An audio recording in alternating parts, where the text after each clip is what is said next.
Greetings, aliens. It is me, your one and only host, Miss Ella Sanchez of the Nadie Preguntó podcast, because truly nobody asked for this podcast whatsoever. But I'm having a blast, and I hope you are too. Guys, big news, groundbreaking. I am recording Friday during the day before the sun sets, and it's not the night before I have to upload this. So props to me. We're growing as individuals. Yup, we're growing. We're growing. Let's see. What else is there to discuss in this intro? I don't want to make my intros too long. I feel like that's just like unnecessary.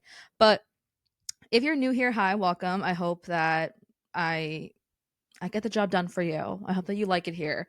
I talk about the occasional nothing and then the occasional something. It really just depends on the day. And today's episode is supposed to be silly, fun, like lighthearted, just like silly little time, like goofy time. And also, I have all the lighting I can possibly have in this room turned on, and the lighting still sucks. So we're going to work with what we have. But nonetheless, you guys, I am vibing today. It's a good day. Shit's hitting the fan for me in my life, but life goes on anyways. And I usually introduce the topic of what I'm going to be discussing and like the actual start of the episode. But since this is the intro, today we're going to be doing fall 2025, the ins and outs for me, just like what I think should be in and what should be out. I did pre-record last night, like a whatchamacallit, like the episode itself, but I didn't like how it turned out. And also I talked way too long in the ins because I have like a whole long list of ins that I have. And I ended up talking about it for just an hour. And honestly, I don't have a lot of outs.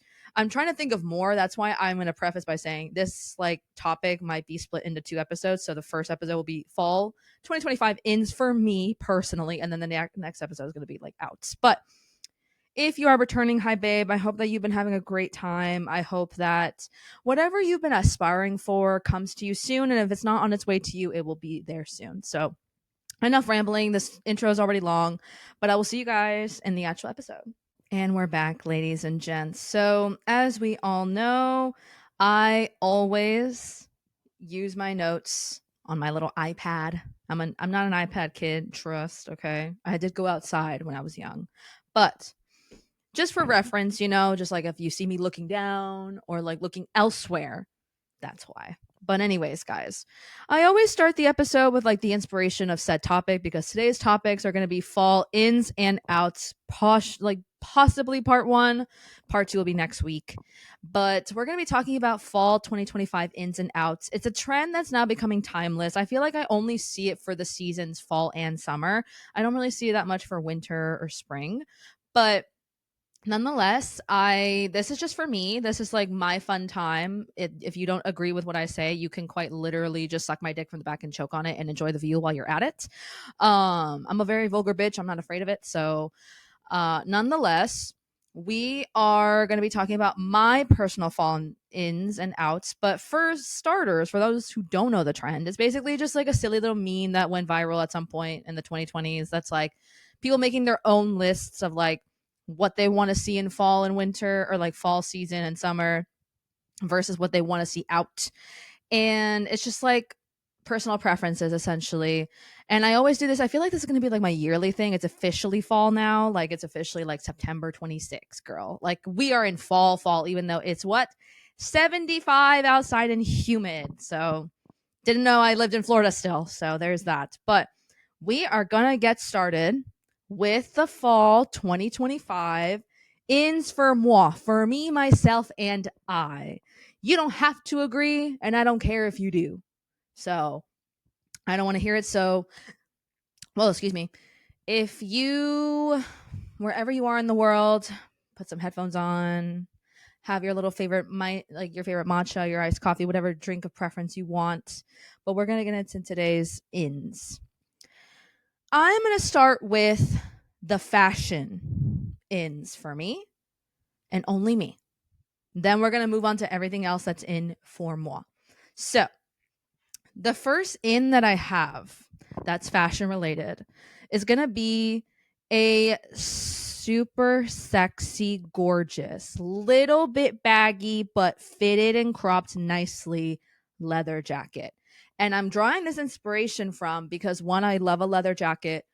And 2, I bought this leather jacket in New York. I thrifted it. And for all my baddies that thrift, and have been thrifting before it was cool. Listen, I hear you, I see you, and I validate you because I know you bitches are sick of these Depop bitches pulling up to the thrift stores, just going on Depop and reselling it for like $30 when I know for a fact that you and your family probably have gone there for your entire life because you truly, because there are people really that have been thrifting not for like the fun of it, but like they couldn't afford anything new, so they have to thrift things. So my respect to y'all. Honestly, I just like to thrift because I just like to thrift. I don't resell shit for like $3,000 when I got it for like 100, you know? But these Depop bitches be doing that. So that's all I'm saying. And if you grew up that way and you're like, I hate that these bitches are taking up my space, it's like, I hear you, babe. I hear you. But I did thrift a leather jacket, a real leather, no pleather in this bitch. If you even come near me with pleather, you're out of here.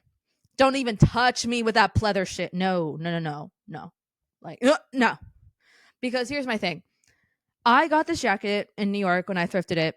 And the place I went to is called L Train, what's it called? L Train Vintage. And to surprise, it's like from the L Train itself. Oh, revolutionary. But I also found out that the L Train Vintage store is like a vintage store in like various locations in New York. Like the second I see like a vintage place, like a thrift place be like chain damn near, it's like you lost me. But it was like the first one I heard of. I really went vintage shopping like, and thrifting in New York, and I found some good shit, yo. I found some good shit. Like half of the clothes I bought were just thrifted. I didn't go to no like Soho. I didn't go to none of that bullshit. I don't want to buy no aloe set. Oh my god, no. I wanted to go to these thrift stores, girl. And I just like, cause you know, like New York is so dense. It's like there's like a thousand like businesses packaged into like one street. You know, you can like get your haircut, nails done, coochie done, shockingly, and a tattoo place, the bodega. You got like three across the same vicinity from each other. One is owned by um God knows who, and then like the other one is like a whole other family. Like it's just so densely populated. Like you can get like 100 things done in like one day in one street, basically. So I'm over here. I'm like, you know what? I was walking. I think it was Nolita. For those who don't know anything about New York, it's like the Italian area. I'm pretty sure it was all Italian restaurants when I was there. So I was like, all right, I guess we're in Little Italy. Okay, sure. And there was like this really like cute little vintage store. But the thing is, like, you could bear like because they don't advertise it. Like, it's just like if you pass by, you pass by. You just happen to be there in that moment. Then there was like the stairwell to go downstairs, and then there was like that little like sign as you're about to go down that was like, oh, vintage. But that's not where I got this jacket. Me rambling about just like thrifting in New York, which by the way, I hit the jackpot when I was there. I went to 3 different thrift stores and I copped everything I liked there. Not one miss. I was like, oh, so this is like heaven to me. And I put that shit on for real. But this leather jacket in question, I found it at L Train Vintage. I think I was near Lower East Side, not exactly in Lower East Side, but it was like near-ish. I know if anybody from New York is listening to this, I know I'm disappointing you. I'm so sorry. As if you couldn't tell, I am not a New Yorker. So bear with me. Bear with me. Okay. And so I go into the store and I'm like seeing leather jackets all over the wall. I'm like, you know what, girl? I don't even have a leather jacket that I really like. And it was also freezing when I was there because I got it in March of this year. And so I was like, you know what? I'm going to buy a fire leather jacket. I'm going to find the leather jacket here. I just know it. So I go, I try on a bunch of stuff. And the leather jacket I ended up buying was it's like cropped a little bit, slightly a couple inches below my torso. And I have a short torso. The sleeves fit right at so they hit right at my wrist. They don't go like over it like I'm wearing right now, like over my hands or anything. It just goes like right, it like covers my watch, and that's all it does. And on the shoulder to like my forearm is like it has like a zipper on it, and then like there are pockets on the side, and there's like a pocket inside it, and then like the lining is silk. And I'm just like, this is it. This is the outfit. And I had to get it professionally washed because duh, it's leather. And I want to take it to a actual cleaners because I never had to do that before. I've never taken like any clothing that I needed to do to like get professionally cleaned. Like all the clothing I buy is like cotton for the most part. So I'm like, I don't need to get this like professionally cleaned. But with this leather jacket, I had to get it professionally cleaned. And I will be doing that absolutely. Absolutely. Okay. And quite honestly, I recommend going to New York in March for those who have never been or who want to go or have been and they have like their other month of preference. I really liked it. Personally, it was freezing to me because I'm Californian, so anything below quite honestly, anything below 60 to me is like, oh, I'm a little scared. But I remember I really liked New York in the fall. Well, technically it was still winter, but like it was like kind of finishing winter. So I got there before it went crazy. Before it got like super super cold. I already passed that time when I was there. So I go, and what I liked about New York when I was there at that time in March, like very late March, was I found it so nice that I could be walking because obviously you're walking everywhere, you're taking the subway everywhere. That's like the whole point. But I loved it because I was dripping sweat walking so much, but it would instantly dry because of like the cold air. And I'm like, this is like literally heaven. Like I'm sweating, but like I'm being instantly dried because of how cold it is, this breeze. So a leather jacket will be worn this year when it's not so hot outside in LA. Because honestly, I feel like winter is not real anymore. So fall and winter, who knows? But that's an accessory. That is an article of clothing that never goes out of style. It's very timeless. You can dress it up, dress it down. You can dress it up for anything and everything. So that is what I want to see more of. Okay. Number 2, puffers. And we're still on the fashion ends, okay? Puffers. You guys don't understand. I absolutely love a puffer. And I say this because I have like about 6 or 7 puffers in my coat jacket, like closet downstairs. I love a puffer. Like I will buy a puffer knowing damn well I'm going to use it throughout the like fall winter time. Even if it's not that cold, I'm going to wear it. Yeah, I'll wear it with shorts. I don't give a fuck. I'll wear it with like a cute little tank top underneath and maybe some like very very like not fall winter type of clothing. I don't care. I need to wear a puffer. I will wear a puffer if it wasn't so hot outside in the summer. I absolutely would. Like when it's like that weird temperature, like a fall, basically, where it's like warm during the day, like a slight breeze hits you, and then it gets like kind of humid at night, but like not freezing. That's when I want the puffer. And obviously, when it gets cold, cold, like for real at night in LA, I'm bringing out the puffer. Oh, yeah, because I will wear a short sleeve underneath and I'll wear a puffer. And also, honorable mention, bonus points. If you make a puffer that's reversible, yeah, go ahead and add that to my cart because I love a puffer. Girl, you will never see me in the winter without one. Like I only wear puffers in the winter, but like fall, it's like you can kind of bundle up, but like you can still wear that like tank top underneath with like some shorts. Me personally, I'm a big advocate for wearing like one article of clothing that's like fall winter vibes, but the rest of the outfit can be like summery. That's what I do. That's like what I do all the time. I don't care if it doesn't match seasonal wise. I live in California. It doesn't have to make sense. Okay. If California was actually cold in the fall and the winter, like, before climate change and global warming and all that stuff, TBT to that. Thank you so much. Like, if we were living in prehistoric times when global warming and climate change was not an issue and actually the weather was as follows, like, it was fall, you would feel a slight breeze with a little bit of chill down your spine. Now I walk outside and I'm sweating because it's humid. Bro, like I said, I don't remember living in Florida still. Girl, I no longer live there. Why do I have Florida weather? Hello? I woke up this morning and it was gloomy, cloudy, and I'm over here thinking like, "Oh, okay, it's going to be a colder morning." Cold. No, it wasn't. I walked outside and it was gloomy and cloudy. I was like, "Hold up." Last time I checked, this isn't Miami. This is not. This is not Kendall. This is not like the beach in Miami. Like this is Los Angeles County. Like I'm upset because I told my sister a couple days ago. I was like, I hate when it's like humid but hot. It's like pick one. Like you're teasing me here. It's like, oh, it's gonna be a like cloudy, gloomy. It's giving cold. Like, how are you gonna give me that? And I'm gonna in my mind associate that by default being like, oh, it's cold outside. I walk outside and it's fucking like Miami weather, tropical. Yeah, you're making me upset. Like you're making me so mad. Like I'm upset. And nonetheless, that's my thing. Puffers are always in for me. In the winter, you will see me with a puffer. And if you see me in the fall with like a big old puffer, I have a cute little short sleeve crop top on and like cute little like shorts or like a mini skirt and some heels. Yeah. Just know that's my vibe. Thank you so much. I don't care if it doesn't match seasonally. It doesn't matter to me. I don't want to hear it. And so my next thing for the fashion trends that are in for me, the big tee and baggy sweatpants to the gym only. Listen.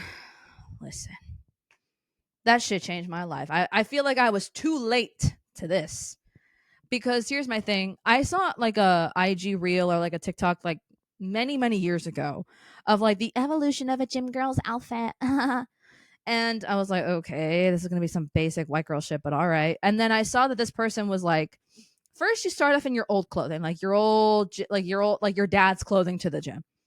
Then you switch to like, what's it called? The shirt, like the t-shirt and the leggings combo. Then you switch to the hoodie and shorts combo. Then you switch to the like t-shirt to like the big tee to like a biker short. Then you switch to like the final form, the baggy sweats and the big tee. Now, I mean, I'm not gonna lie, the reel ate me up. I'm not gonna lie, that's very me. That was definitely my evolution. Like that was my evolution for sure. I was like, oh, clocking me, okay, very real, because I have worn all those in that order, by the way, to the gym my entire 10+ years of being into fitness and being in that world. So now that my final form has emerged and I have finally converted to the final form, which is the big tee and sweatpants. Yeah, man. But I only wear it for leg day. I don't really wear it for like upper body day or back day. I only wear it because for like lower body days, I'm fighting for my life for one, and I'm dying.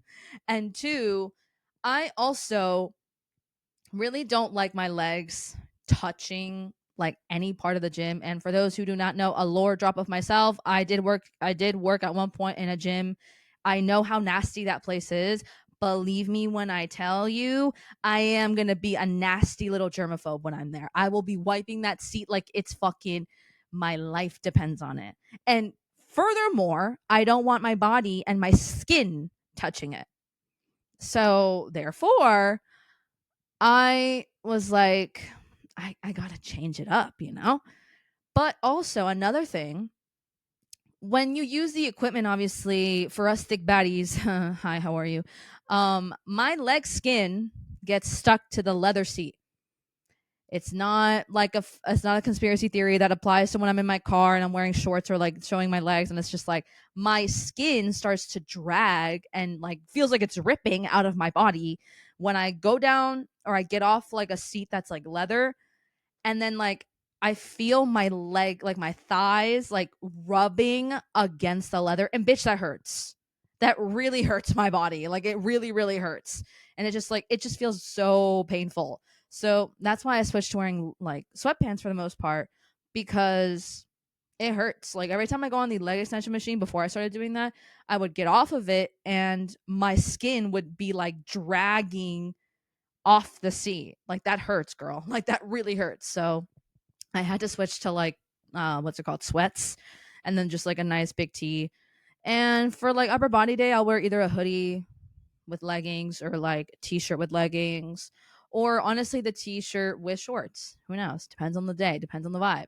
Sometimes I do wear sweats for upper body day, but it's really rare. It's really rare. But I highly recommend it. It's very comfortable. It's very safe for the thick girl baddies like me. Yes, I do have meat on my body. It's not that shocking. But anyways, my next thing, flip flops and slides, not just heels, okay? Not just like, I'm talking about open toe shoes in general that are not heels for the most part.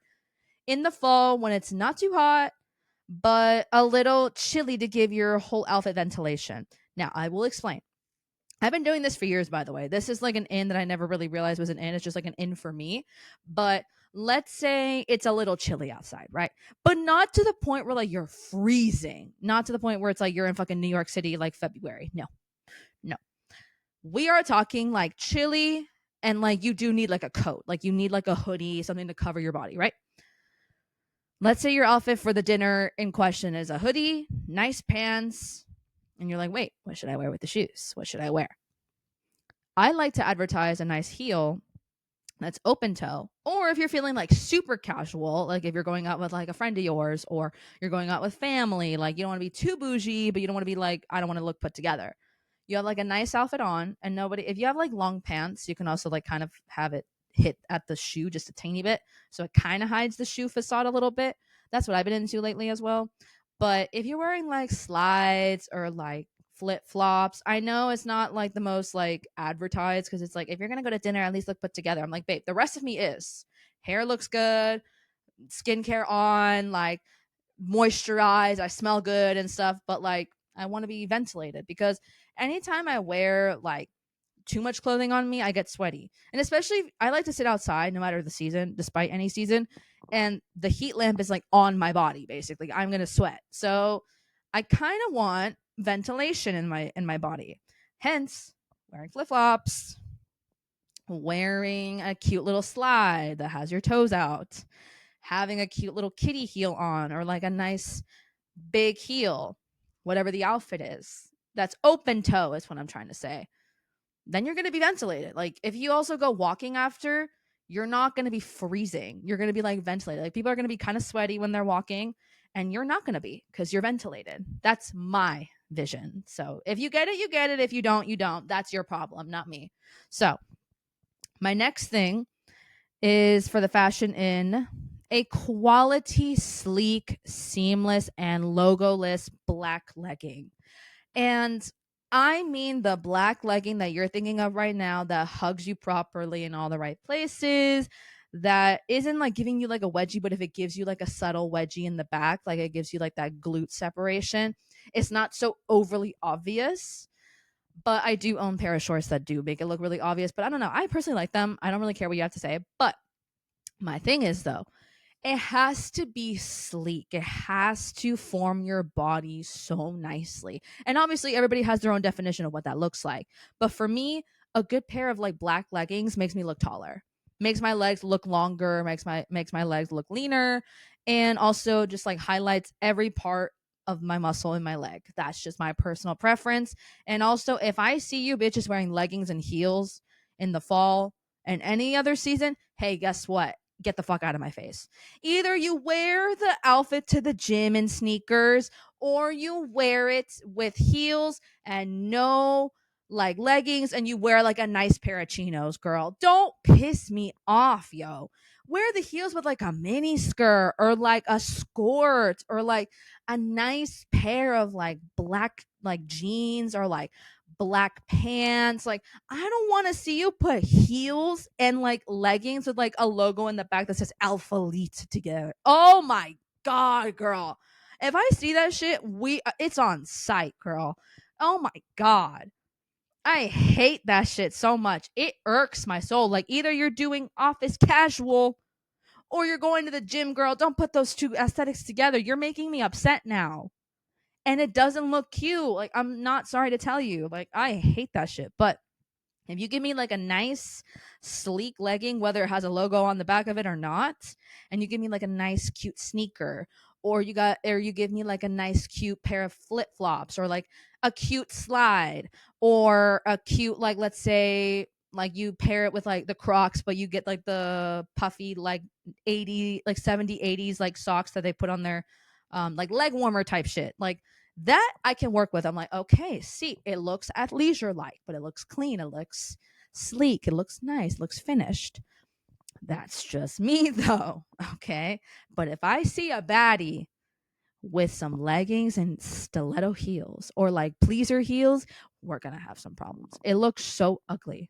And I will not be silenced. Like I just won't be. Like so my next thing in the fashion department that's in Doc Martin boots, not loafers. Here's my thing. I will not be silenced once more. I don't see you guys wearing Doc Martin boots anymore. I don't see it when I'm out anymore. And that is a lost art. A lot of you guys weren't there for 2014 Tumblr because that was all the hype on 2014 Tumblr and all in my life. The amount of bad bitches I knew that had those down.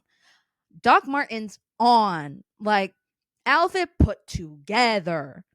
But now I see loafers. Listen, I'm not hating on loafers too. I also want a pair of loafers from Doc Martens. Like, I also heard they're really uncomfortable. I heard they're really hard to break into. Like any Doc like pair of shoes or boots or whatever.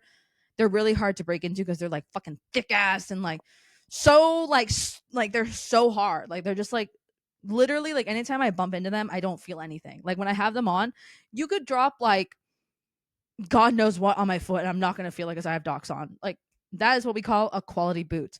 But the problem I'm having is that you guys keep pairing these outfits with like only loafers by Doc Martens. I'm like, listen, it's a cute outfit. Not gonna hate. And I do want a pair of like loafers at one point, like a nice loafer. But I'm not seeing you guys put these outfits together with like Doc Marten boots. What happened to that? What happened to a nice thick Chelsea boot? What happened to a nice laced up boot? We're losing the recipes. We're losing the texts. And I'm not liking it. I'm not liking it. Bro, I just don't like it. Like, just switch it up every now and then. Like, girl, I know there's somebody out there like doesn't play about their Doc Marten loafers. It's like, girl, I get it. And it's a cute outfit. But are you going to pair everything that you wear with these fuck ass loafers? Baby girl, give me some variety. Give me some Doc Marten, like boots, like boots. Me and boots go together real bad. Me and boots, forget about it. That's a love story for me. But nonetheless, my next thing, ooh, this is like never like an out style for me. I feel like this is kind of almost a timeless style, but like a thick sneaker sole and that's chunky. And the thing that comes to mind for those who understand me, DC Court Graphic shoes. I just got into them. Well, I used to like them when I was a kid, obviously, but obviously I don't fit into those, the ones that I have or like the ones I did have at one point anymore.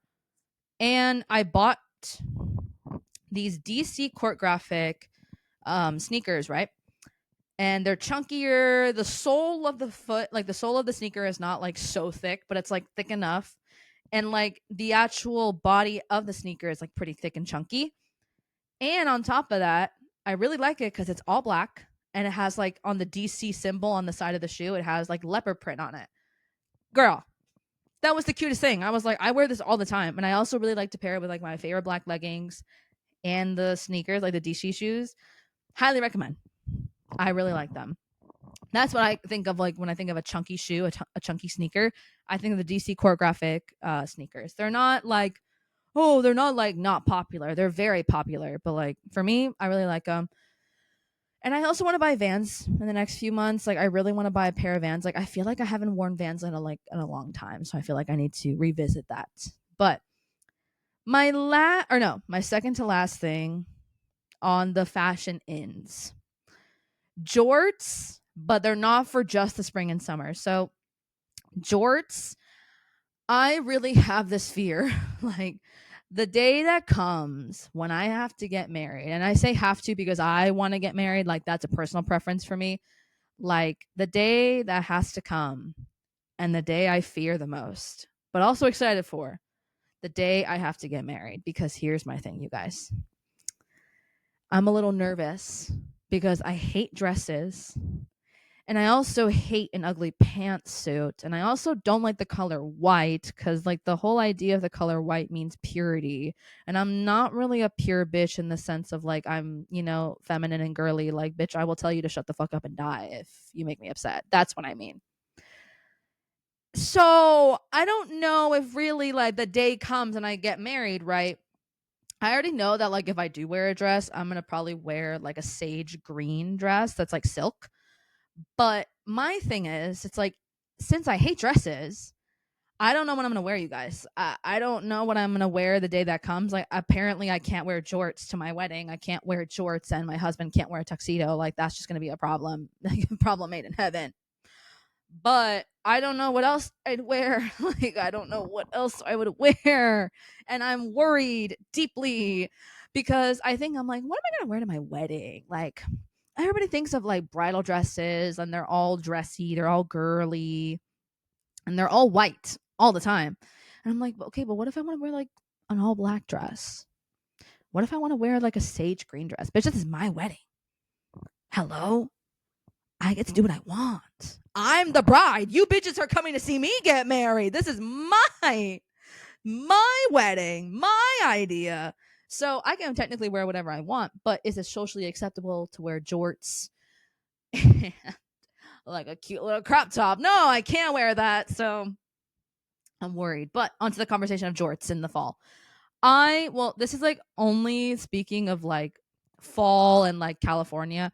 Places that actually have seasons that I imagine like Colorado or like Oregon or like Washington D.C., New York, these places that have actual like seasons and it actually gets cold in the fall, at least a little bit, yeah, I don't apply jorts in this application. I'm talking about solely for my California folks and Miami folks, my Florida folks. Like, there really is no like real fall and winter here. So I kind of like to incorporate some fall, some winter, or like some summer stuff, some spring, because I'll wear jorts with like a long sleeve shirt or a hoodie or something like just like kind of a little skin tight mostly, but I can also wear like a crop top that's like not super baggy.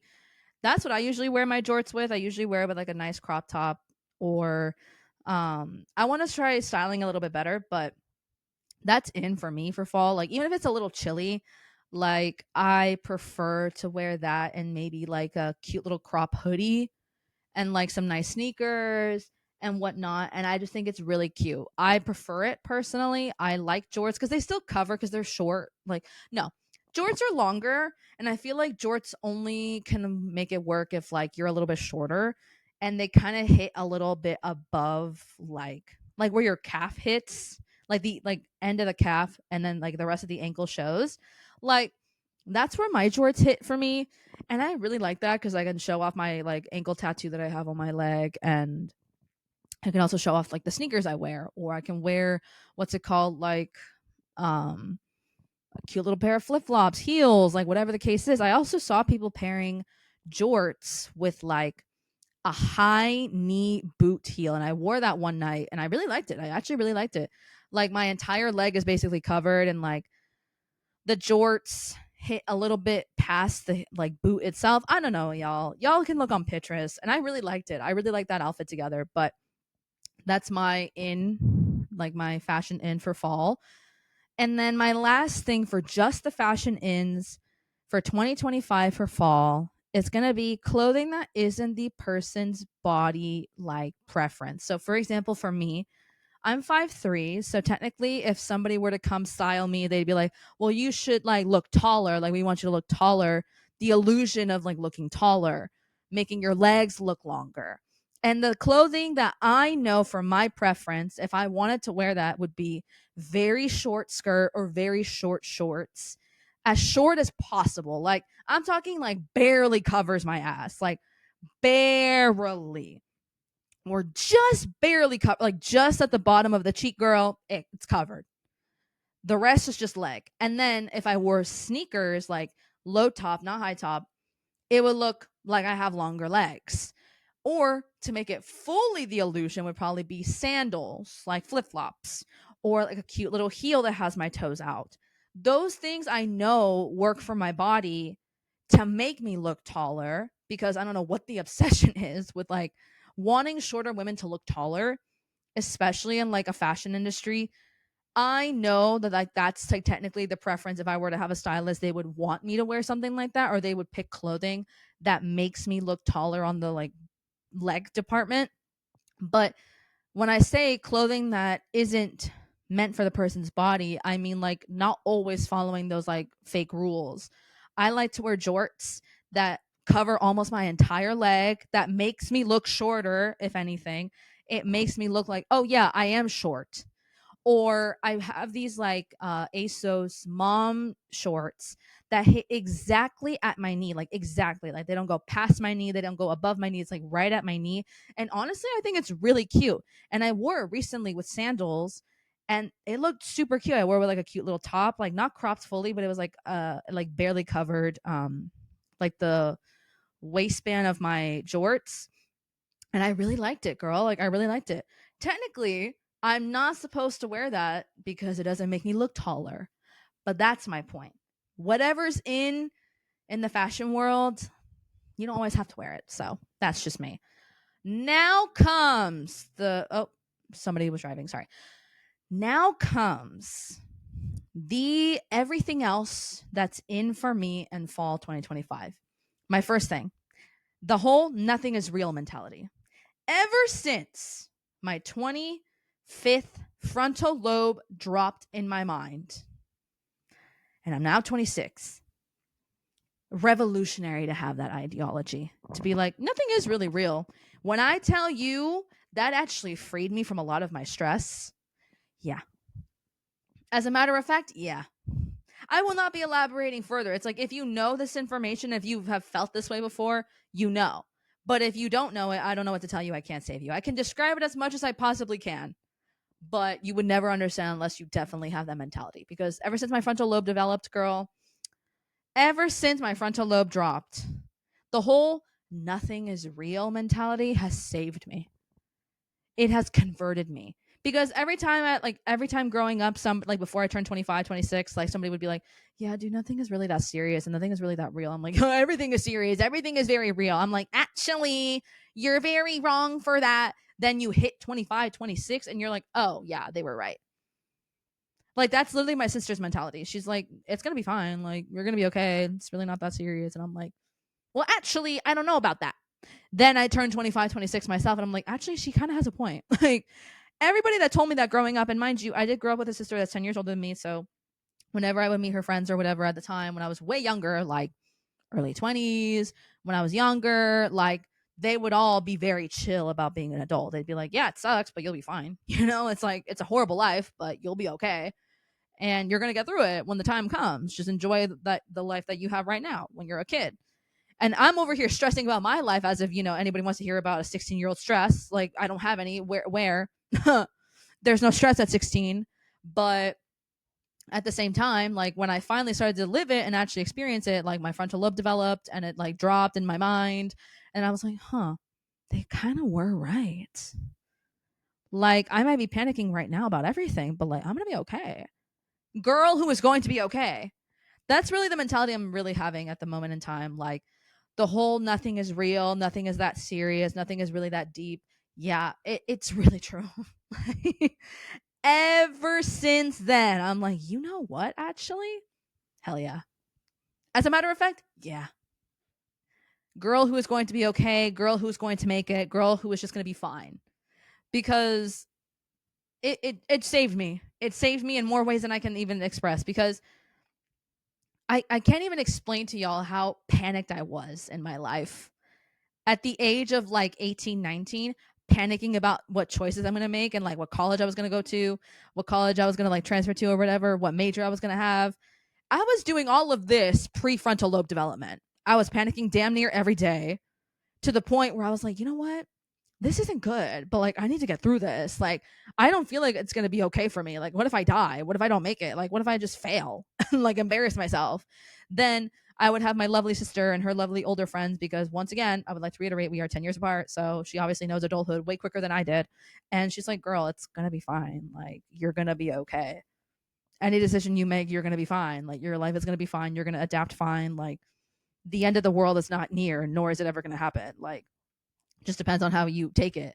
And I'm over here like, but you're wrong. Like, what are you saying? Like, I'm over here like, and then like I hit 26. No, I hit 25, 26. My frontal lobe just did its, it dropped like your favorite clothing brand. My frontal lobe dropped. Then I turned 26 and I was like, actually, yeah, nothing is real. Nothing is that serious. And if I could tell my fellow young kids today, as if I'm anybody interesting enough to like inspire somebody enough, which is the goal in my life at some point, but on a serious, silly note, you're gonna be fine. Like, nothing is real. Nothing is that serious. Just have a silly little time and be a good person. That's all you need, really. So that's my big in for fall 2025 and forever, actually. But my next thing is, girl, I'm going to preface this very lightly, and I will explain myself after I say it. I've been having this vocal stim, and for those who don't know what a vocal stim is like, if you're online a lot, there's like a lot of audios that make people make like TikTok and IG reel videos. Like, if you're on Facebook, those reels like that your abuela shares in the chat, or like the WhatsApp chat, and it's AI generated basically. But my new vocal stim is just like the audio of like the said like IG reel, or like it's just an audio and it's like 5 seconds or something like that. My new one is kill yourself. Thank you so much. Like that's my vocal stim I came up with, and I'm bringing back the term killing yourself because oh, you should kill yourself. And here's my thing is, before you get upset, hear me out. I do have a valid reason. Okay. I developed this vocal stim because I was applying to jobs, and I have been for quite some time. As you guys know, I have made it my whole personality if you don't know. But I have been dealing with a level of unprofessionalism to the point where like it doesn't even inspire me to be professional anymore. Like you as an employer are being very unprofessional towards me when all I've been doing is being very professional towards you. And then you return the energy by being very unprofessional, very rude, like very much disrespectful in a lot of ways. And I have to be the one that has to take it because I'm the one that wants to get employed. So I am no longer practicing professionalism. And if you, and also I got the inspiration verse like recently because here's the timeline of events that happened. I'm not going to say the company yet because I will be posting it on TikTok. I want to develop it first. But here's my thing. The company in question, I submitted the application. Maybe like almost a month later, I got reached out to. I had the interview. A week after the interview, I called the establishment and I said, hey, I just want a status. Like you guys gave me 1 to 2 weeks. I just want to get an update if there is one. Somebody on the phone told me that, oh yeah, like come in Tuesday, 11:30 in the morning for like, you know, potential paperwork, and you're most likely going to work a 4-hour shift. And I'm over here like, okay, so what's the like what's it called? The like the dress code. Sorry. And they're like, just wear all black. That's all you got to do. I'm like, okay. So the following days after I had this conversation, I'm over here calling to confirm every few days before this Tuesday that comes up. Be like, hey, somebody told me to come in 11:30 Tuesday. I just want to make sure that's still going on. Every time I called, they said, yes, just be prepared. I come this Tuesday, 11:30 in the morning. Nobody has any recollection of me being told any of this. So they also make me wait for almost an hour because they were so confused as to who could have said this to me. And then they have the audacity after this happens, and I call every few days after this occurrence happened to be like, hey, am I going to get the update? Like what's going on? And so a couple days ago, as of this week, they decided to reject my application and not hire me. So you want me to remain professional in something like that? You should fucking kill yourself. Like, you mean to tell me you wasted my morning precious time? Was I doing anything that morning? No, but you didn't know that clearly. You just assume that everybody has that kind of time. And you know what? Let's say hypothetically I was somebody that had other obligations. Let's say I did have another job. Let's say I had to take care of a family member. Let's say I had to work 2 other jobs and I have to reschedule. That is somebody else's time, fool. You are lucky that I didn't have anything to do that morning, and I was able and privileged enough to move my morning around to you and these head-ass fools and the unprofessionalism that I witnessed. And you want me to remain professional? You should kill yourself. And I'm dead-ass serious. So that's what I mean when I say the term kill yourself. Thank you so much. The vocal stim that I'm creating, because quite honestly, there is a time where I just really want to tell someone to kill themselves because like some of you bitches are so annoying, and then God forbid I say it, I'm unprofessional. Oh, God forbid I'm unprofessional. You wasted my time. You wasted my morning, fool. Kill yourself. Like fuck y'all, and I'm the bad guy if I say that. Oh, I'm the bad guy. Girl, suck my dick. Like I am over this professionalism head ass shit. If you're not going to be professional towards me, why on earth should I be professional with you? No, girl. We're done with that. I had that era of my life where I was dealing with unprofessional ass fools. Unprofessional as fuck. I can get into it in a whole different episode. And I have to sit back and be like, absolutely. No, bitch. Now that I'm not employed, I can say whatever the fuck I want. Kill yourself. Thank you so much. And I only say that term. I only say kill yourself. Thank you so much. As my new vocal stim, my new catchphrase, if you will, because it only applies to certain things. If somebody comes to you and they tell you you're not doing your job very well, and you actually are not doing your job very well, you're not doing what you're being told, then yeah, saying that is not okay. I'm saying like you did the right thing, you checked all the boxes, you were being professional, and this doesn't always apply to like what's it called? Workplace environments or like employees or anything like that. I'm talking like let's say you also in a different example, a different setting. Let's say you have a friend and they accuse you of you stealing something of theirs and you absolutely did it and you have all the proof in the world to say, hey, I didn't do this, why are you accusing me of this? You have all the proof, all the receipts, and they still accuse you and being like, actually you did, I know you did, they just gaslight you. Hey, you should kill yourself, thank you so much. You can say that because there gets to a point where like I'm tired of being nice, I'm tired of being professional, and if I say kill yourself, thank you so much, just know I have a valid reason. I'm not saying you should do it all the time, but I'm a big advocate for that. And also, I do mean it in a joking way, just so it's clear. I do mean it in a silly, goofy way. I do mean it as a joke, and I do mean it as a bit. I do mean it as a comedic sense of humor. That's all I'm saying. And if you take it personally, grow up. That's all I'm saying. But here's my thing. Similar to the first one, or similar to the one I just said, my new bring back bullying to stupid bitches, to stupid people. I don't need to further explain that one. If you're stupid and you refuse to get educated on anything political or anything like that, you are going to get bullied by me. Just so it's clear. Yeah. Yeah. I will bully you in the sense of like, oh, you look like you, I don't know. What's a like really mean insult that's like not that mean? You look like, oh, I have a good one. I just thought of it. Oh, I'm so funny. If somebody's being mean and like they're being stupid, you can be like, you look like you would be the type of, no, actually, let me rephrase it because I was trying to rephrase it in my head. No. If someone were to be mean to me and they were also like really stupid, like actually like they don't read and shit like that, Trump supporters. But my thing is, if you're trying to go toe to toe with me, I'm going to tell you like, hey, when Scar threw his brother off the cliff during the stampede of the Lion King, that should have been you. That's some shit I would say. That's what I mean by bullying. Okay? I'll bully your looks if you bully my looks. Let's just go there. Okay? Thank you. Once again, I say this in a silly joke way. Comedic purposes only. You don't need to apply it to everything, but this is just for me. I know when I want to use it in my brain knows when I should say it.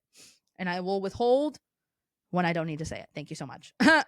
But my next thing that's very in, and this is going to be solely for like my early morning fitness folks. You go to a gym session in the morning early, like 5:30, 5 a.m. overall, 4, or you go to a workout class early that morning. I'm going to hold your hands when I say this because this is a big one and I know y'all are going to come for me. You don't need to wake up that early. You can skip it. Before you say, I have work. Okay, that doesn't apply to you then, bitch. It doesn't apply if it doesn't apply. Like, hello, let's use critical thinking skills. I know a lot of you guys don't have it, but say it, okay? Here's my thing. I will not work out in the day if it's not in the morning. I'm dead serious. If it even hits 12 p.m., I'm not doing it. If I didn't do anything workout related, any hour from 4 a.m. to 11:59 a.m., you will not see me do it for the rest of the day. And here's my thing. I'm a big person now that I've gotten older. I will prioritize my sleep more because as a child, I would always put the workout first. I would always be up at the crack of dawn, if not earlier, to get the workout in.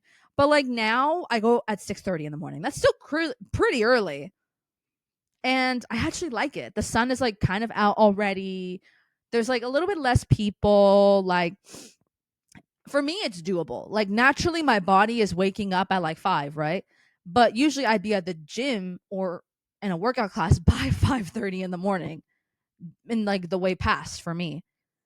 And now I'm like getting ready at 5 in the morning. Like I'm getting ready at those hours, like doing the skincare, putting the outfit on, making sure that like I have all of my gym stuff I need. And I always do everything like the night before. I just like kind of get ready, like go pee, like do all those girly things. Like that takes me some time. I want to make sure I look presentable, at least decent for the day. And I do that all at 5 in the morning now. And by the time I get to the gym, it's like 6:30. It's like, I say this because skip the workout. If your body is begging you for sleep, like, I'm talking, like, I've had days where, like, I've been trying to, like, as I've gotten older, also, like, age reveal, basically, like, any day or any, let's say, any age before I hit 25, I was getting up no matter how much slept I got. Now, it got to a point where I had to set my Google Home Mini, like the little, like, Google Home speaker, to have all my alarms go off at the same time my phone does. So I have no choice but to, like, wake up. And I do that now. And when I tell you, bro, when I do a lot of shit in the day, like clean or cook, like, just being stressed about the shit I have to do. And also, if I hang out with friends and we go in late to the night, like, I'm not going to wake up early, and I'm at peace with that now. If you asked me in the way back days, trust me, I would have sacrificed it. I'd be like, I'm not hanging out if I can't wake up early. Now I'm like, all right, shit, I'm just not gonna work out the next day. Oh well. Or I'll do a workout class way later in the morning. I'm like doing at 9 a.m. instead of like 5. It's like not the end of the world, y'all. It really isn't. And it got to a point where, like, I was trying to force myself. I was like, I used to wake up at this hour. Like, what's going on? I would set my Google Home for like 4 a.m. to like 5:15. Like, I had alarms going off for every minute of those time frames. Plus, my phone goes off at the same time. I do this to this day, and I still sleep through it. If you can imagine it. I promise you, girl, you can go in later if you want to. I'm not saying the gym, because the gym gets packed regardless of where you go, regardless of what facility, regardless of what commercial gym it is. I'm talking, like, if you want to go to a workout class, you can do the workout class later. I promise you. You can do it at 11 a.m. You can do it at 10. You can do it at 9. Like, you will be fine, and you're going to be okay. Like, it was cute back in the day. Now your girl wants to sleep. And I mean that. And actually, I have proof that this works, because I recently, like maybe yesterday or the day before, I slept through all my alarms that I had, that I just told you guys, from 4 a.m. to 5. Okay, I slept through all of them. Okay, every single one. I'm talking the Google Home and my phone. That's how much my body was like, bitch, if you don't give us sleep, I'm going to die. So I wake up, right? And it's 7 in the morning now. For me, it's already too late to go to the gym. I don't want to hear that. It's like, it's never too late. It's never too late. You have to have discipline. I used to do that when I was a kid, okay? When I was younger, I used to have that same discipline. If I woke up at 7, it didn't even matter. I was like, I'm going. I don't care. Now, you won't see me there. Oh, no. You won't see me there. But if I do a workout class, yeah, I'll be there. But my thing is, I woke up at that 7 in the morning. Girl, it was sunny. The clouds were nowhere to be seen in the sky. And I actually woke up refreshed, clean. I woke up as if I gotten a nice 8 hours. And it wasn't 8 hours, by the way. It was like a nice 7, or like, no, a nice 5 or 6. I always get 5 to 6 hours and I'm fine. But I woke up and I was like, I actually don't feel exhausted. Like, I don't feel tired. Like, I don't feel like I need more sleep. Like, my body asked for sleep at the hour I gave it. I slept through everything and I woke up at like 7 and I feel amazing. And I got so much done that morning. I was like, you know what? I'm doing good. Like, I feel really good. Didn't work out that day. Oh, well. Life goes on, girl. Life goes on. You can work out the next day. Oh my God. Or if you really are procrastinating, or you really don't want to work, like, miss a workout, go to a workout class. I don't know what to tell you, girl. You don't always have to go to the gym, even though the gym is technically the most effective, unfortunately. But my thing is, like, listen, when that whole, like, meme goes around where it's like, if you see me, like, you won't know if I won the lottery, but there will be signs. Listen, if you see me paying $150 for a gym membership that's like semi-private, yeah, just know, yeah, mama has her money up. Coochie up, money up, funny up. Yeah. If you see me go to any bougie gym that no matter the hour I can go, yeah. Yeah, just know I'm doing very well. I'm doing very well for myself financially, because the very second I see that I'm able to get a 150 membership at a semi-private gym, because I already know which one I have in mind. Okay, I'm going to gatekeep it because I don't want you bitches going there. I already know which gym I'm going to go to more, even though it's a little farther from me. It's in North Hollywood, if you guys know like that area of California in LA County, but I love that area, girl. And it's semi-private. That's why it's $150 a fucking month. Yeah, it's a lot of money, but just know it's not Equinox level. Because also Equinox is also a chain. It's like when something becomes a chain of anything, chain restaurant, chain gym, chain store or whatever, it just loses its pizzazz. So I'm not paying $300 a month just to like not have anything. Like no.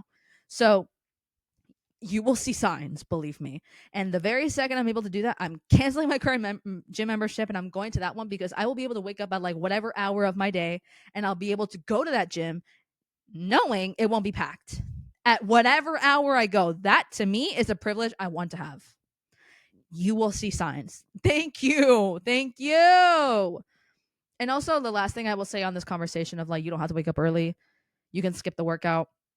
I say this because if you have pets, if you have dogs, if you have cats, if you have just overall, what's it called? Like some pet in your life, I'm here to tell you right now, they want to spend time with you in the mornings.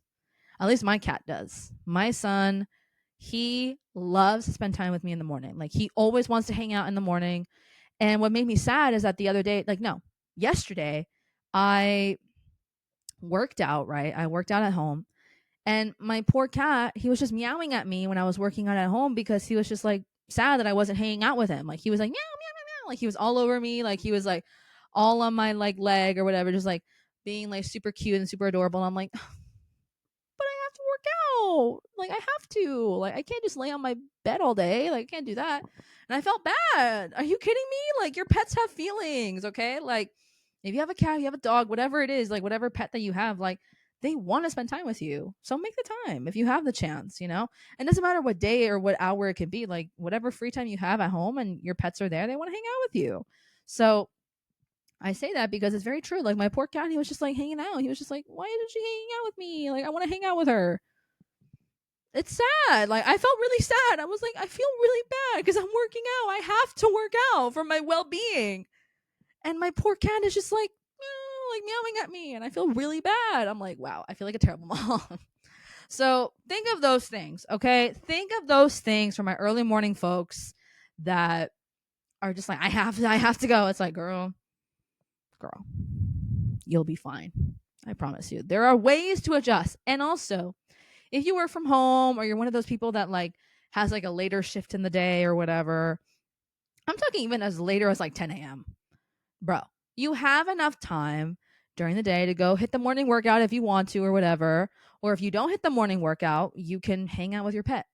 You can do either two things or you can do both. You have enough time. If you manage your time correctly, you can really get both done. So that's all I'm saying, y'all. Like, it's really not that serious. But my next thing is romanticizing Sunday mornings. And I only started loving Sunday mornings after I dropped out of college. Oops, sorry. Dare I say, saved my life. Because any day that I was in college, every day I was in school, every day I was in high school, whatever, I would get nightmares about Sundays. I would wake up and it'd be Sunday and I'm like, fucking kill me. Just shoot me dead. As a matter of fact, just I'm not even gonna be happy about today. And I'd be like terribly upset the rest of the day. Now, girl, Sunday morning, not rain falling because I hate rain, and I'm feeding my cat at his hour of breakfast. He's gonna eat his breakfast, and then whenever he's ready, he's gonna come upstairs and open my door, and he's gonna jump on the bed and we're gonna hang out. That's the ritual of Sunday mornings for me. That's the morning ritual for me, myself, and I, because I will feed him. He'll eat his little brekkie or whatever. Then I'll like close my door slightly, and then my cute little kitty will come in.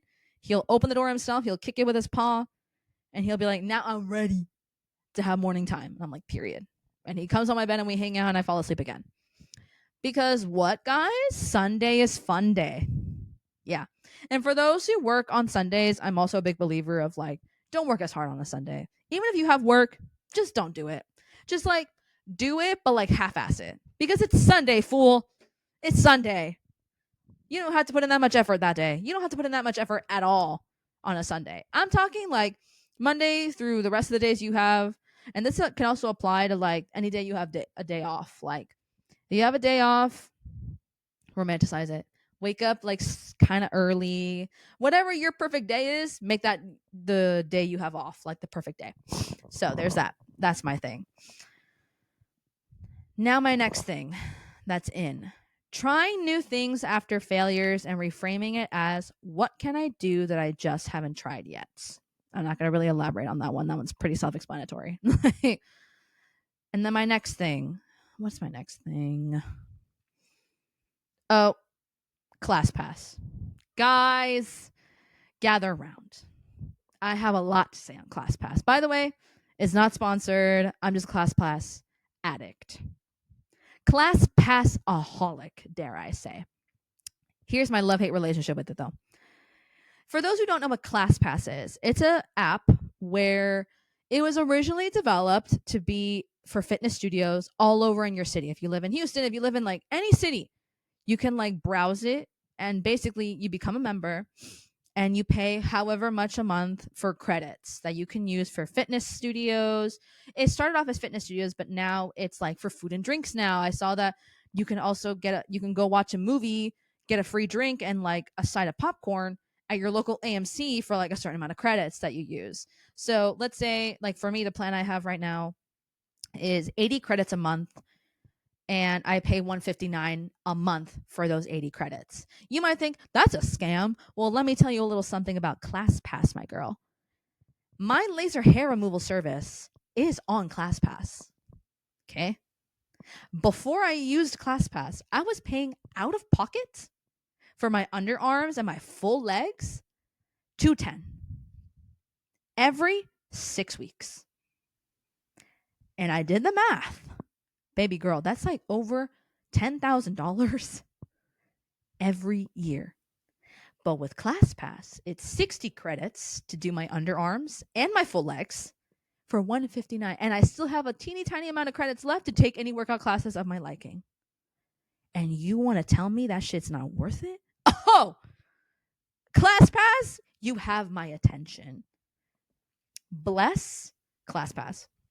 And bless whoever thought it was a good idea to put like major expensive services on there. I'm talking like hair, lashes, nails, like hair removal or whatever. Because like not everything is on ClassPass. It really just depends on like the studio or the company. But 90% of the stuff I like and use is on ClassPass. And I get the credits every month, $159 a month.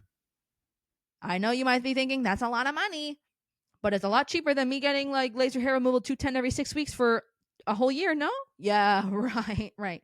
So obviously when I say there will be signs of when I get rich and I get my money up and my funny up, that's going to be it. And I'm going to do, because like the highest expensive one that you can pay for ClassPass credits is like 150 credits a month, which I'm trying to do. But, you know, it's like $300 a month. Like, girl, we're going to get to it. Trust and believe. When I get there, you will see the signs. Oh, best believe. But you can like do like less. You don't have to do 80. You don't even have to do 60. You can do as low as like 25, 10 like credits a month. Like, you don't have to pay a lot, but like some people really use it, like me. And I always use it. I love ClassPass. So it's very in, but the hate part relationship that I have with it, here's my thing. Some studios, some fitness studios, especially like a boutique studio, because obviously they're a boutique studio. If it's not like a commercial type of studio, they're going to be a little more stingy with ClassPass. Because the deal with ClassPass, like if you're a boutique studio, if you're like not a chain studio of fitness, they only give per class every day at different hours of the day, like maybe 2 or 3 slots at most for ClassPass members only. The rest of the people have to buy the class or are members separately with the fitness studio. So let's say you go to a fitness studio, you pay their annual, your monthly membership there. You obviously are guaranteed a class however many times you want to go. ClassPass, on the other hand, depending on the studio, it's not every studio, by the way. I've had other studios I've gone to. I can book at any time, any day, anywhere, at any hour I prefer, and they have open availability for ClassPass. But the studio I go to, that's the closest to me, is unfortunately like maybe 2 or 3 ClassPass slots in one class for one teacher and one instructor. Sorry. So I always do this thing where I press the like get notified button when somebody cancels the class at the hour I want with the teacher and instructor I want, and I be waiting like it's nobody's business. I'm in there like it's war, because here's my thing.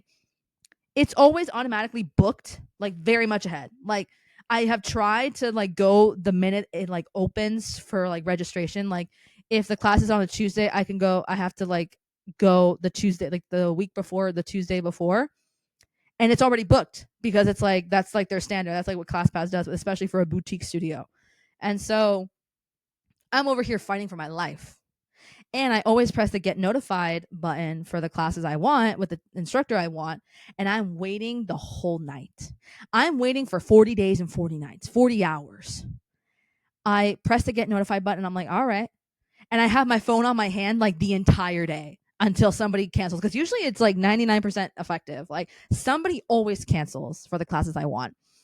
And then I grab it right away and I have my class. I know. You're probably like, girl, then why are you paying for it? You're not even guaranteed. Hey, listen, mind your fucking business, all right? Me and ClassPass, we locked in. Okay. That's my girl. And once again, I'm gonna get those 150 credits a month one day. And best believe I'm gonna ride that shit till the end of time, because I'll have enough credits to get my little laser hair removal. And then immediately the rest of it goes to fitness classes. I don't care. And obviously, my next thing is gonna be obviously a workout class. And for those who are not into that stuff, listen, when I tell you I wasn't crazy about it either at one point, but then I just did it. I just did it. I just did it to feel something, to feel alive. And also, when I tell you, it's not good to like go to the gym all the time and like be around people. Yes, it's good. But like you're not talking to them, which is a good thing, because the gym is not meant to be a talkative place. It's meant to be like you get your shit done and you get out. Workout classes, on the other hand, you can be cute and social. Like I follow both of my favorite Legree instructors all the time, and like I'm always supporting what they do because like I love them as teachers, I love them as people. Like they're really, really great people, and I want to support them. You know, it's called what we call team community. So workout classes of any kind, doesn't matter. It doesn't even matter what it is. It can be as something as like a HIIT class, or maybe you want to do an aerial class, maybe you want to go to a yoga class that you've never tried. Like it's worth trying, dude. And if you're not into that, well, girl, grow up. There's also that. So there's also that. Besides, also, guys, like when you're 26 and above, like it's so hard to make new friends and like meet people and actually be social and like build a community for yourself. You have to kind of push for it. You kind of have to like put yourself in those environments where like talking to other people is kind of a requirement. Like you kind of have to talk to other people. So wham, wham, wham, I don't want to hear it. Womp, womp. I don't care. But that's another in for me and will always be in. My next thing that's in video essays. Yup, listen, I love a good essay, but my ADHD will not allow me to read a said essay. So I have to video essay it. Honorable mention Mina Lay, MINALE, on YouTube. She does incredible video essays, in-depth analysis of whatever topic she chooses for that day. My honorable favorite video of hers is like her video essay on the topic of Pilates. Like for those who don't know, there's a lot of conversation right now in the Pilates and like wellness and like fitness space right now that's like trying to make it more como se dice, white and skinny bitches only allowed. And obviously, everybody knows, like, if you know anything about Pilates and like any fitness beginning of anything, like, it doesn't even have to be necessarily like just Pilates. It can be anything of how and why a fitness method began, who invented it, and why. But the invention of Pilates was made by a man called Joseph Pilates, and he made it when he was in prison because he was inspired by he saw a cat outside his cell, or just he saw a cat when he was outside doing a lot of stretching. And he was like, I want to see if I can do that for humans. He invented Pilates himself, inspired by an animal. He developed it with other people. He made it a whole method, and it's just to improve your posture, to improve like your health, like basically just has nothing to do with like weight loss. It has nothing to do with like cardio. It's not a cardio type of exercise. Me, if I'm going to also add to the list, all things Pilates related is on my list for ins. Legree, like reformer Pilates. I have never tried reformer Pilates, but I see it and I want to try it. And one of my lovely friends in New York, she teaches Pilates for a living, and she is someone that is so immersed with the actual knowledge of one's body, what the human body does. Somebody that's so immersed, and that to me is very valuable. Like, you can have all of my money, by the way. Like, if you want to give me a teacher and an instructor that cares so much about the fitness environment, cares about the individual's body, what it can do, what it can't do, yeah, sign me up, actually. So video essays are phenomenal. And for my ADHD folks, believe me, it will save you. You're going to get educated on something. And on top of that, you are actually going to be able to like hold the information, and you're not going to get that distracted. Because if I have to read something, girl, I just can't, dude. I can't. It's really bad. But I highly recommend video essays. And for whatever topic you have in mind in your head, let's say you like, I want to know the history of like pears. There's a video essay on it somewhere out there. I promise you there is. Just go on YouTube, look it up, and it'll be there. Believe me when I tell you. But that's my thing. My next thing on my ins list is a fashion newsletter. Now, the story behind this, I was trying to read an article by Vogue Business because I was trying to do some research on something, because I'm just like a gal. I'm just a girl, you know? And I've been really loving this conversation that I haven't been seeing a lot, but I saw like a really amazing headline for a beautiful essay that was, I don't know who wrote it, but it really caught my eye because it was something I've been wanting to talk about for a long time. And the title was, "Why Are All Creative Directors Still So White?" Now, for those who know, I'm not going to explain what that means. Like, you can clearly tell, like, every creative director I've ever seen is like either European, Spaniard, or like white to some capacity. So I wanted to read this article, but it was on Vogue Business, and they wouldn't let me read the rest of the article unless I signed up for their fashion newsletter. So I was like, you know what? Actually, I'll sign up. Why not? It's free. Like, I don't have to pay for anything. It's not like a membership. You're just getting their newsletter. Fashion newsletters. Girl, when I tell you now, I get like Vogue Business, like fashion news to my email. Girl, I'm reading it. I love it. It's like not that long. There are pictures. Like, it's really nice. And if I want to read further, I can just click the link, and I can just read whatever's rest. And then on top of that, you can also do like magazine newsletters. I follow, or I subscribe to the ID culture magazine newsletter because I follow them on IG, but I also want to get their emails, you know? And I always see eye-opening ones. I always see eye-catching ones. And I'm like, I want to read this. Like, I actually want to read this. So I highly recommend fashion and magazine newsletters. It just gets sent directly to you. And if I'm being honest, like, one of the outs that I have, like a preview, if you will, of like what I want to see out for 2025 in fall is going to be, honestly, like algorithms. There is so much great content out there that gets shoved away because of the algorithm, despite where it is. It doesn't even have to be Twitter. It doesn't have to be just IG. It doesn't have to be TikTok. It doesn't have to be any of these places. Like, it's all of them collectively that are our problem. And if we start supporting like independent people, subscription based stuff, I know that there's a time right now that we can't all afford to pay somebody, especially multiple content creators at that, like your favorite content creators or favorite artists, favorite writers, etc., favorite independent artists or whatever, that you can afford to pay for all of that by month, you know, subscription wise.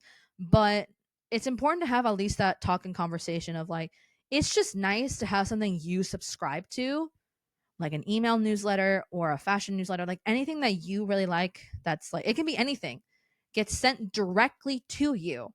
No algorithm. You're going to get it like everyone else does. And you know you're going to see it. You know you're going to be seeing things you like directly sent to your phone, directly sent to your email. No algorithms involved. Nobody's like the algorithm is not picking and cherry picking whatever is cool or whatever's trending or whatever. You get to see at any time of any day what you want to see in your email or newsletter, etc. That's just me. So I'm a big fan of that. I prefer to have like things sent to my email because I'm just like, you know what? I'm going to read this and I like it. So why not, you know? So I highly recommend it. And then my next thing that kind of goes hand in hand with everything else that I mentioned about algorithms and whatnot, Substack. Now, I also have a Substack. I absolutely love Substack to a point where I'm like, listen, y'all, when the money is up and the funny is up, you will know. Because I'm going to start subscribing to Substack, people. Here's my thing. For those who don't know what Substack is, it is a independent writing platform to support independent writers. So it can be anything, by the way. It doesn't have to necessarily be writing in general. It can be like any form of content. It can be video, it can be audio, it can be just overall writing, long form content mostly though. It's like all long form. You can also, it looks like kind of like Twitter. Like they have options where you can just post like a couple words and that's it, and you can send it out. But the thing about Substack is that for the most part, a good 90% of those people on there, they obviously want to get paid for their work, which is absolutely valid. But I'm just telling you guys now, because if you're not into Substack, you can also join free. It's free to join, but you can also like kind of browse and peruse around without actually having to subscribe to most people. But there are going to be some, it just depends on the writer, or it depends on the person. If they want to make all of their content be exclusively just you have to pay for it, that's kind of the way it is, you know? And you can't get mad at them for that. You join Substack, like it is mostly a 90% chance you're going to have to pay for something. And what's it called? There are some other people on that app that post completely free, or they have half and half, like half of their work is just free for most, the other half you have to pay, just depending on the individual in question. Now, I do have an article up if anybody wants to read my Substack. I love Substack, and it's just nice to have Substack that isn't social media. Like, it's not a social media app. Like, you can comment and stuff, but it's not like making silly videos or anything. It's like actually in-depth conversations that you can have with others. You can join a community on there, like long form essays, like just beautiful work written by people that deserve to get paid for their work, deserve to get paid non-algorithmically, not depending on a magazine or like a salary on top of that. Like, you pay them based on like the subscription model that they offer. And it's up to you if you choose to do subscription based modeling for their or for your work. You can choose how much you want to charge. You can choose up to like $10 a month to like $100 a month, or less than that, you know? Like, you can do whatever you want. It's your work, it's your content, it's your everything. So it's up to you, which is kind of freeing in some ways. But I love Substack. I love that I can just open the app and I can read something so in depth. I can be like, you know what? I'm actually really liking this. You know what I mean? So it's better than being on IG for 5 hours plus, doom scrolling on TikTok for like your entire day in bed. At least if you're going to do something like that, at least doom scroll on Substack. Read an article, bitch. I know it sucks. As somebody with ADHD, I get it. It sucks. But it's important, which leads me to my next in. Long form content is back. Now, guys, listen. I know I have ADHD, as if I haven't said it enough in the past few episodes, ever since I got diagnosed officially. Listen, I understand that it's incredibly difficult to sit through even a 5-minute video. Hell, even for me, a 1 minute and 30-second video is hard for me. That's how bad it's getting for me. But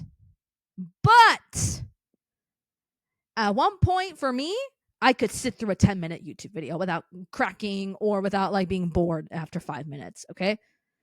The algorithm and the TikTok world, IG world, like all that stuff, they have made it impossible for you to have attention span of like more than 30 seconds to a minute. So, yeah, long form content is back. It is going to be super hard to train my brain to listen, to read, and to actually enjoy long form content. I know it is very difficult, but it is in for me for fall, because listen, I don't always want to watch Netflix. And besides, when you've seen everything and you're not interested in starting something new, why don't I just open Substack on my computer and put it on my TV? Maybe I can read it on my TV.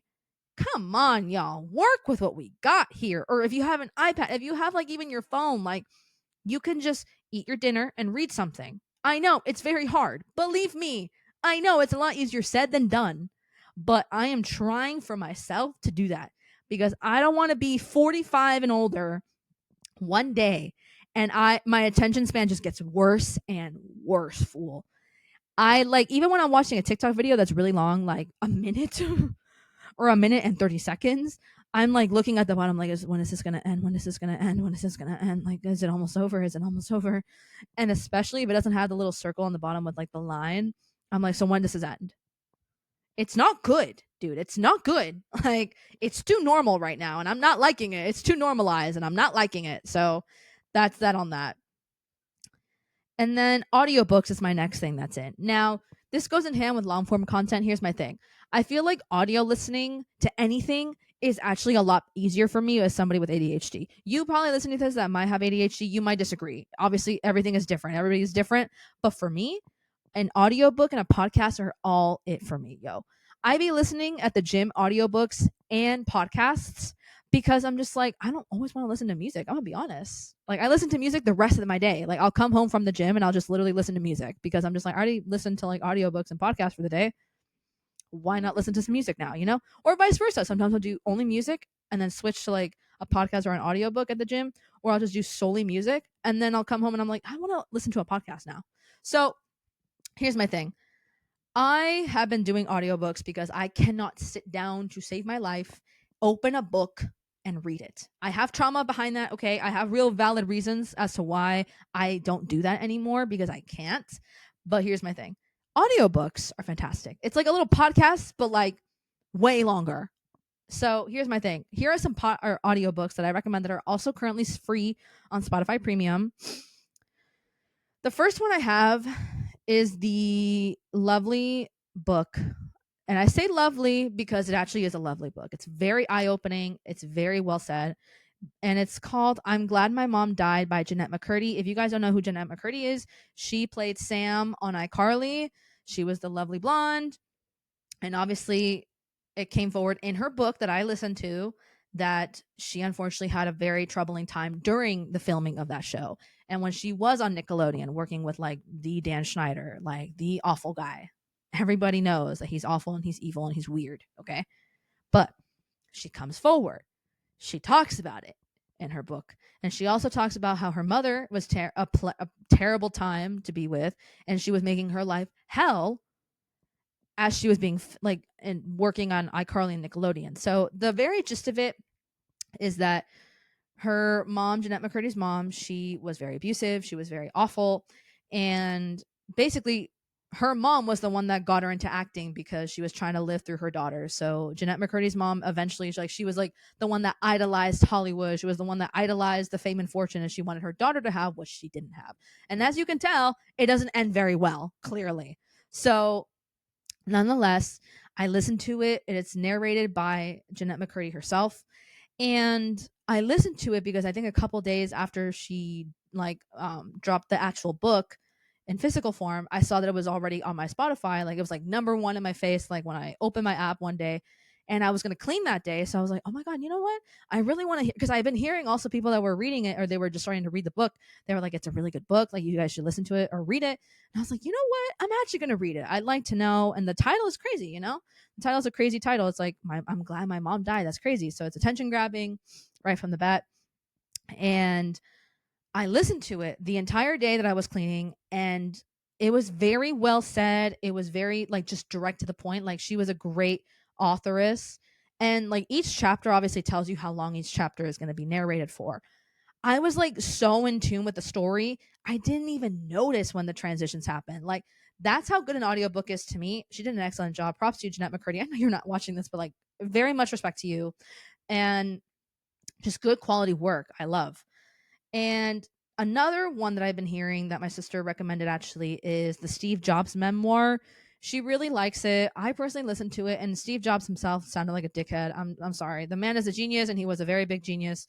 Props to you if you're a genius, but also on top of that, I really like the memoir so far, the few bits and pieces I listened of it, because it's so fascinating to hear how technology was back in olden times, like older generations, because technology was so out there. Like, it was just like people that were interested in technology just started right away, and they were like, oh, you like tech? Okay, let's do it today. Let's start today, you know?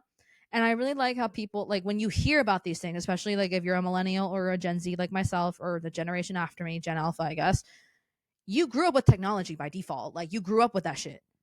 And you hear about it, like, you hear about people how, like, your parents, like, they had to use a dictionary to Google things. Like, their version of Googling was a dictionary, okay, babe? Like, or an encyclopedia. Like, this is like just fascinating to hear, as like a genius that was once Steve Jobs, how he developed his life in tech. Like, being part of that, that's still being used today or has changed over time. Like, that to me is quite incredible. So I highly recommend for that. Not for Steve Jobs himself. Sorry, y'all. My respect to his family and whatnot. The man is a genius, and yes, I use his iPhone. Oh wow. I'm using a Mac, an iPad, and I have an iPhone. And I have what? We have an Apple Watch. So yes, the man's a genius. Rest in peace. But hearing how his temperament was growing up, I'm not about it. But that's just me. That's just me. Okay? Not his fault. He was just basically a young kid, so I can't really hate. But my next audiobook that I recommend, that's also a memoir, is Semi Well Adjusted Despite Literally Everything by Allison Stoner. Now, they were in Camp Rock. They were in all the big shows. They were in Step Up. They were in Sweet Life of Zack and Cody. Like, they played roles that you and I, if you saw a picture of them, you would know exactly who that is. So Allison Stoner, they were in everything. Every single thing you can think of. Like, if you think like Zack and Cody, they were there. I believe she goes by she, they. I'm not too sure, but I'm gonna say they to play it safe. But they also talk about in the memoir that I haven't gotten to yet about Step Up and what it was like working with Moose, aka Adam Savani, that plays Moose. And all the information on that apparently is not so good, but I haven't gotten to it yet on that audiobook. But my point is, I really loved also that they start the book from when they were like a child, when they were like a really young child, just starting to audition for things for the first time. Pageants, like basic commercials, like just the overall, their start to like anything. So they obviously had like a kid voice.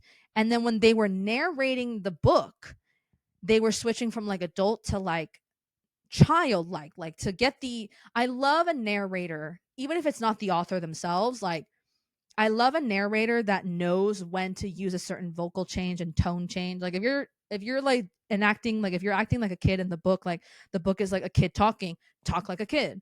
And that's exactly what Allison Stoner did. Like, they were a kid and they were talking like a kid to get the point across, then switch to being like their normal voice because that's what it was like, you know? So I love a good audiobook that really does the tone shifting, that really tells the story from an audio and vocal perspective. So that's just me. Now, my next thing that's in, guys, we're almost done. I know. Oh, I know. Sweet treats. Do I need to say more? Listen, I used to be a big savory gal. I still am, right? But lately, and only as of lately, I've been like, I really want like something chocolatey. So sweet treats are in. Go get the craving. Go follow into it. Just eat a healthier version of it if you're worried about that kind of stuff, like I am. My next thing, ordering food more. I'm tired of cooking. I have no more recipes. Okay, I'm over it. I don't want to cook anymore. I'm tired of you bitches loving cooking. I know you guys are lying also, by the way. It's annoying to be doing it all the time. It's exhausting. It's not fun to be on my feet for like an hour or more. It's not great. Let's not make it like it's a bad thing to order food. I don't give a shit. I'm going to have a Chipotle bowl. And I unfortunately can't make Thai food at my house. I can't make sushi. I can't make ramen. I can make all of these things, but they take like a lifetime to prepare, and I just don't want to do that. So I'm going to order it. I don't care. Okay. And my next thing, Gossip Girl for fall 2025. Listen, now, I have talked about Gossip Girl on my podcast for billions of episodes. If you go back in time, I talk about Gossip Girl more than my life depends on it, more than I would like to admit. Okay. Now, I remember I didn't watch it when it first came out. I didn't watch Gossip Girl when it first came out. But what I did watch is that when it came on Netflix for the first time, I saw the entire internet being like, holy shit, Gossip Girl is on Netflix. I heard the entire world talking about Gossip Girl at this time because it was finally on Netflix. When I tell you I was a junior in high school when this happened, I was like, Gossip Girl. I've never heard of this show. I've never heard of this. It's like one of those 2000 shows.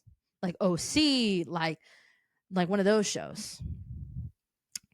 I wish I can go back in time and watch Gossip Girl for the first time again. Dude, I have watched Gossip Girl every year since high school. I am 26 now and I'm rewatching it as we speak right now. It's like a good comfort show and it's also really good drama when cinema and writers were crazy in those rooms. Yeah. Yeah. And if you tell me Gossip Girl 2020, stop right there. It's not my Gossip Girl.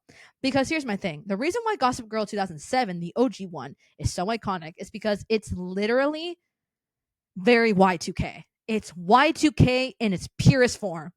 And on top of that, they have every season of the show, every season they had like a holiday episode, which was Thanksgiving.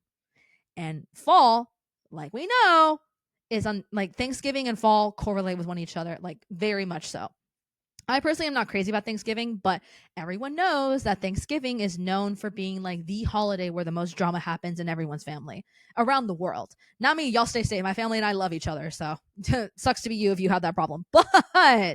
But listen, especially when I go to like Miami for the holidays, one like the rare times that I do, but if I ever do, and like before I moved back to California, I would spend all of my holidays with my family in Florida, like at somebody's house. Somebody would be cooking, like there's enough food to go around for like 3 million people in that house, depending on who it's thrown by. And trust me, like there was no drama at any of my like Thanksgiving houses, like none of that stuff. So even when I go home for the holidays, there's no drama. There's no like, I kiss and cheese me, you know, like there's none of that stuff because our family is what team? Mature. We love each other. Yeah. But I have to hear about it all the time from other friends of mine in the time, or they would tell me about their friends tea when they have Thanksgiving when I was growing up. And I'm like, you guys do this? Like you guys actually seem to hate each other. But my point is that every season in Gossip Girl, they had a Thanksgiving episode and whatever drama of the plot lines they were having. And when I tell you guys, if you haven't watched Gossip Girl 2007 only, you don't need to watch the HBO one, okay? You don't need to watch Gossip Girl 2020 something that they dropped. Don't even bother. Gossip Girl 2007? Yeah, I'm all about that shit. You can ask me any question about it, I can tell you the plot. But here's my thing. The reason why I love Gossip Girl for the fall more than ever is because it's such a fall show. Like, they do such a beautiful job shooting and doing the scenery because it's all based in New York. Like, the whole thing is like New Yorkers, rich New York elite that are teenagers and they grow up to be adults. And like, I can't even explain to you. There's so much like that happens in that show. Like, my friend Eric that just started watching the show recently because I've been telling him to watch the fucking show for years, girl, years. And then he finally was like, I'm starting to watch Gossip Girl. I'm like, girl, ya era hora for real. I've been telling you since like I came out the womb at this point, and you don't even watch Gossip Girl. And he finally watched it, and he was like, girl, that shit was good. Like, that shit was like drama. I'm like, I'm telling you, dude, these writers were in that writer's room, bro. They were drafting that shit like their lives, and truly they did depend on it. So my point is that every fall, like, you can always tell in Gossip Girl when it's fall because they film the leaves. They like film the Thanksgiving. Like, it's just so fall, like coded. Like, if you watch it, you'll understand what I mean. But when I say that, the fall Thanksgiving episodes, it's like all the plot lines leading up to the Thanksgiving episodes of every season for what's it called? Gossip Girl. All the plot lines go crazy. But during the Thanksgiving episode, all the drama unfolds in the whole crowd of all the characters. And shit hits the fan. Girl, I love fall Thanksgiving episodes from Gossip Girl. That shit is good TV writing. Drama. Peak Y2K years. Peak scandal. Trust. It is quality. Obviously now, I'm a little older now, and it's a little silly because it's like high school and stuff like that. I get it. But I do love like certain parts of Gossip Girl now. Sometimes I do skip over some like plot lines, and I'm just like, I'm over this plot line. Like, I've already heard it 1,000 times. But everybody knows that Gossip Girl is like peak for Chuck and Blair plot line and all the drama, the scandals. So I highly recommend it. It's very fall coded. And it's also good when you're like indoors for the day. It's like cold outside. It's like, put on Gossip Girl. Put on Gossip Girl. Okay. I want to see the tea unveil all over again. And I'll pretend to be shocked every time. I'm like, as if I haven't seen it 10,000 times. Like, I watch it every year, guys. I watch it every single year. There has not been 1 year since that shit dropped on Netflix that I haven't seen the show. That's how much I love the show. Okay, it's very Y2K. It's very old school. And the reason I don't like the new Gossip Girl is because it's too technology advanced. My gals in 2007 Gossip Girl were having flip phones, Blackberries, sidekicks. Now they had iPhones. I'm like, no, I'm not interested now. There's no drama. There's none of that pizzazz. You lost it. And then my next thing, overall nostalgia. Guys, it's back. It just has to be said, okay? I don't need to further go into it. Nostalgia is back because we live in a recession. All of us are yearning for like older times, I'm sorry to say. But my next thing, so silly and fun content, media, and music. Here's my thing. My example, Man's Best Friend by Sabrina Carpenter. Listen, I'm not crazy about Sabrina Carpenter, but I do like some of her stuff. Like, I like her because she's silly. She's funny. Like, she's an artist that makes music because she wants to be silly and fun. And for example, her new album, Man's Best Friend, dropped. One of the lines in one of my favorite songs called Sugar Talking is, "Aren't you tired of saying a whole bunch of nothing?" Girl, come on. That's silly, and I love it. Because she's talking about a guy that is like leading her on, and like she doesn't believe what he's saying because the words aren't matching his actions, like a common experience that most people experience, especially straight women. And you're saying, like she's saying in the song, "Aren't you tired of saying a whole bunch of nothing?" Because that's real as fuck. That's hilarious. And so I think it's really funny. And then another line in like one song is like, "We almost broke up last night," something like that title. She says, he gave me his whole heart and I gave him head. That's hilarious. I thought that was silly. I was like, oh, I like this girl. She's silly. She's funny with it. Like, is it groundbreaking? Like most people are saying, it's not groundbreaking. It's not art. It's like, dude, it's supposed to be funny. Like, she's not trying to be deep or motivational. Not all art, not all media, not all content, not everything has to be super deep and emotional and tear at your heart. I know music is advertised to be serious and heart wrenching and whatnot, but it doesn't always have to be. Like, dancers are making choreography that are more fun now, that are just about having fun, going to class and having fun. You don't have to like put on a whole show if you don't want to. Like, that is what I mean. Like, nostalgia is back. And on top of that, I want to see more silly, fun content, silly, fun music, silly, fun media, like just things that are like so, like, whatever, like all that good stuff. I don't really care to see anything as like all the time, like something super serious and gut wrenching and like so emotional. Like, not everything has to be that. And as an artist myself, like I kind of have to learn that myself too. Like, sometimes I can just make something because I want to make it and it's cool. It doesn't have to be emotional or deep or like so heartbreaking and so struggle story coded. Like, I don't need to do that. Not every artist that listens to this or you listening to this, not everything has to be super deep and emotional. It can just be fun. So that's what I want to see. My honorable mention favorite. Not being in the know. I had this conversation with my sister the other day. I told her that I prefer Instagram Reels, their algorithm, because I actually like my algorithm on there more. And then my sister prefers TikTok algorithm more. And then I told her, I was like, I hate TikTok. And I can go into that a whole other day, a whole other podcast, but I have my reasons, and I have valid reasons, by the way. And I was like, dude, like, I just prefer IG Reels. And she's like, well, enjoy finding out trends and stuff like a year later or like a month later because of IG Reels. It gives Facebook mom. I'm like, I'm actually okay with that. As a matter of fact, actually, I don't care. I don't want to be in the know about every silly little trend that happens every 5 minutes. I don't need to know all of it. I'm sorry. Like, I don't care enough to know about it. I've been on the internet for my entire life. I am 26. I have been on the internet since I was 9 years old. I don't need to be in the know. I have clocked in enough hours, clocked in enough time, shifts day by day, every day for over 10 plus years of being on the silly little interwebs. I don't need to be in the know anymore about anything anymore. I'm over it. I've been on Tumblr when it was at its peak. I've been on Facebook when it wasn't cringy. I've been on IG when it wasn't cringy before Reels became a thing, before you can even post video. Yeah. I don't need it anymore, man. I'll find it at some point. And when Twitter was good, I was there. Before Twitter was bought by the evil man. Girl, I have lived every social media app when it was in its peak and prime. I don't care to be in the know anymore. I've seen enough. Believe me. I have seen some of the scariest things online, okay? I don't need to be in the know about a silly, stupid little trend. I don't need to know. I don't need to know why the lamp looks weird. I don't need to know about whatever theory TikTok doctors come up with that day. I don't care enough to know. Believe me. I don't care enough. I don't. I don't care enough. I don't want to be in the know. I'd rather not be in the know. Make it cool. Make it be cool to not be in the know. That's my big firm belief. Okay. And then my next thing, soup all season. I finally converted. I was against it for a long time and now I converted. I don't care anymore. Overpriced gyms. Yes, I said it. Obviously, if we can afford it. But like I said, there will be signs. You'll know. And my last thing on the ins list for fall 2025, New York City and East Coast vibes. Listen, I lived in Florida, okay? I have lived in Florida.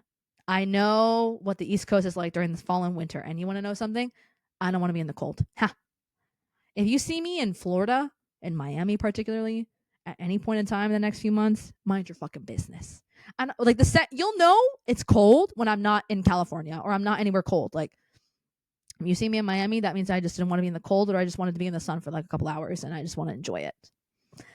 And New York also because like I love New York in the fall, not the winter. I have been in almost every season at this point. I went to New York when it was not summer, but spring. It was almost summer in June for my birthday, Gemini season. But I also went towards the end of March. And I have to say, I have also been to New York when it was like fall time. No, winter and fall. It's lovely around that time, girl. It's lovely. Winter, not so much, but fall, yes. And I went before the pandemic, before Donald Trump was president, before any of that stuff. I went when I was still in high school, girl, when life was good. I went with my sister, my mom, and myself to New York for New Year's. One year. I don't remember if it was 2015 or 16. I can't remember. I think it was 2015, maybe earlier, low key, to see the ball drop. And I didn't know we had to buy tickets. No one told us that. I know, very touristy of me, okay? I think it was like my first or second time there for the first time. I don't know. But I was very touristy. I wasn't the woman I am today. I didn't take the subway when I was there. I know. Rookie mistake. I know. But now that I've been there a couple times recently, I'm like, yeah, take me to the subway, girl. I don't want to drive. I don't want to Uber. I don't want a taxi. And that's when taxis were more popular, obviously, because there were no Ubers at that time. Oh, yeah.